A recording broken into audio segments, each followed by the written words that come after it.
জ্বর ঠান্ডা কাশি হলে একবার হলেও এই ভর্তাটি বাড়িতে তৈরি করে দেখতে পারেন। ঝাল ঝাল এই ভর্তা মুখের স্বাদ ফিরে আনবে। যাদের মুখে রুচি নাই তারাও কিন্তু তাদের মুখে রুচি ফিরে আসবে। এই ভর্তা কিন্তু ঝাল ঝাল খুবই উপকারিতা। এখন প্রচুর পরিমাণে কিন্তু জ্বর হচ্ছে, তো এই ভর্তাটি বাড়িতে বানিয়ে দেখতে পারেন। নমস্কার বন্ধুরা, অমৃতাদি কুকিং চ্যানেলে সবাইকে স্বাগত জানিয়ে আবার একটি রেসিপি নিয়ে হাজির হয়েছি। তো যে সকল বন্ধুরা আমার চ্যানেলে নতুন হয়ে আছেন তারা প্লিজ চ্যানেলটিকে সাবস্ক্রাইব করে রাখবে, আর যারা ফেসবুক থেকে দেখছে তারা পেজটাকে ফলো করে রাখবে। তো দেখুন বন্ধুরা, এখানে আমি ভর্তা রেডি করব, তার জন্য কি কি নিয়েছি একবার দেখে নিই এখানে।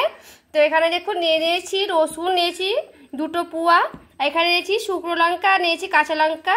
লঙ্কাটা আমি বেশি দিয়েছি যেহেতু আমি ঝাল ঝাল করে করব, তার জন্যে একটার মতো নিয়ে নিয়েছি পেঁয়াজ। আর এখানে 2টোর মতো কিন্তু চিংড়ি মাছ আছে। মাছের ভাগটা কিন্তু বেশি করে নিয়ে নিতেও পারেন, তো আর নাহলে একটাও নিতে পারেন, যে কোনো নিলে হয়ে যাবে। আর এখানে দেখুন পটলের চোকা নিয়েছি। তো ভাবলাম পটলের খোসাটা ফেলবো না, পটলের খোসাটা দিয়েই আমি এই ভর্তাটা রেডি করে নেব। তার জন্য দেখুন আমি নিয়ে নিয়েছি, আর এইগুলো কিন্তু নিয়েছি আজকে ভর্তা রেডি করব তার জন্য। তো দেখুন, তো চলুন এইগুলোকে আমি কিভাবে ভর্তা তৈরি করছি একবার দেখে নিই। তো দেখুন এখানে আমি কড়াই বসে নিয়েছি। তো শুকনো খোলাতে এগুলোকে ভেজে নিব। সবার প্রথমে আমি ভেজে নিচ্ছি রসুনটাকে আমি 2-1 মিনিট এইভাবে ভেজে নেব। তেল ছাড়াই কিন্তু ভেজে নিতে হবে।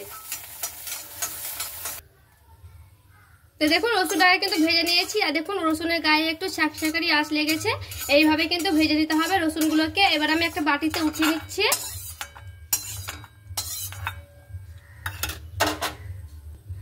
তো এরপরে দেখুন আমি শুকনো খোলাতে দিয়ে দিচ্ছি লঙ্কাটাকেও খুব ভালো মতো করে ভেজে নেব 2-1 মিনিট।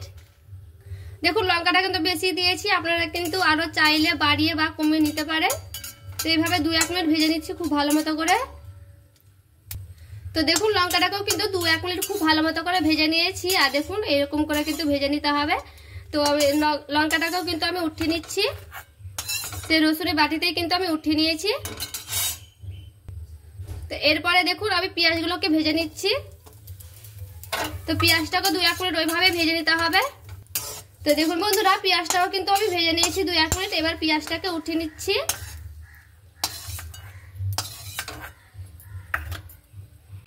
একটু চিংড়ি মাছটাকে একটু ভেজে নিলাম হালকা করে, এখানে একটু তেল দেব, দিয়ে ভেজে নিতে হবে।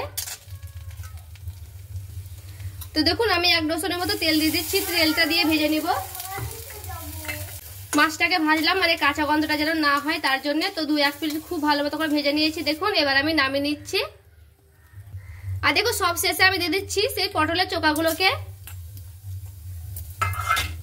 তো পটলের চোকাটা একটু ভালো করে সেদ্ধ করে নেব, তার জন্য দিয়ে দিচ্ছি জল।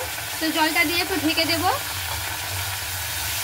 তো দেখুন জলটা দিয়ে কিন্তু ঢাকা দিয়ে দিচ্ছি, একটু ভাপিয়ে নেব তার জন্য।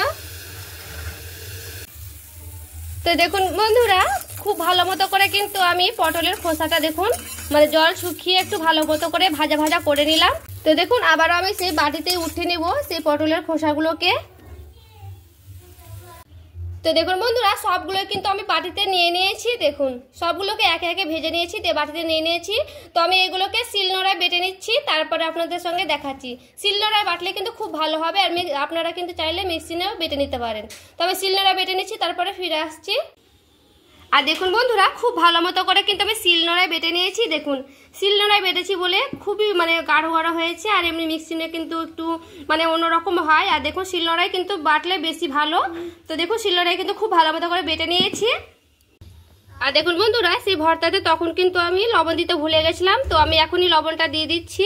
তো লবণটা কিন্তু এখানে মাপ মতো দিয়ে দিতে হবে, যেহেতু ঝাল আছে এখানে, তো একটু লবণের একটু মানে পরিমাণটা একটু বেশিই লাগবে। তো আমি লবণটা কিন্তু দিয়ে দিলাম। তো দেখুন কড়াইটাকে আর একটু পরিষ্কার করে নিয়েছি, দিয়ে আবার কড়াইটা আমি চাপিয়ে নিয়েছি। তো এখানে দেখুন আমি দিয়ে দিচ্ছি সরিষার তেল। ভর্তাতে কিন্তু সরিষার তেলটা দিলে কিন্তু ভালো হবে। তো দেখুন এবার তেলটা কিন্তু গরম হয়ে গেছে। এবার এখানে দিয়ে দিচ্ছি কালো জিরে। কালো জিরেটা দিলে না খুবই ভালো হয়, মানে ঠান্ডা কাটে কালো জিরেতে কিন্তু। তো কালো জিরেটা একটু বেশিভাবে কিন্তু আমি দিয়েছি। তো দেখুন তেলটা কিন্তু হয়ে গেছে, সেই ভর্তাটা এবার আমি দিয়ে দিচ্ছি। তো দেখুন সেই ভর্তাটাকে দিয়ে একটু ভালো মতো করে নাড়াচাড়া করে নিতে হবে। আর এখানে কিন্তু যত শুকনো করবেন তত কিন্তু খেতে ভালো লাগবে ভর্তাটা। দেখুন খুব ভালো মতো করে কিন্তু আমি নাড়াচাড়া করে নিচ্ছি। আর দেখুন বন্ধুরা ভর্তাটা আমি নামিয়ে নিয়েছি। আর দেখুন দেখতে কতটা লোভনীয় হয়েছে, খেতে কিন্তু খুবই ভালো হয়। আর দেখুন এটা কিন্তু আপনারা কি নাম দেবেন অবশ্যই কিন্তু কমেন্ট করে জানাবেন আমাকে। আর দেখুন কতটা লোভনীয় হয়েছে, আর খেতে কিন্তু দারুণ হয়। জ্বর ঠান্ডা কাশি হলে কিন্তু এইভাবে কিন্তু একবার ভর্তাটা বানিয়ে খেলে কিন্তু দারুণ হয়।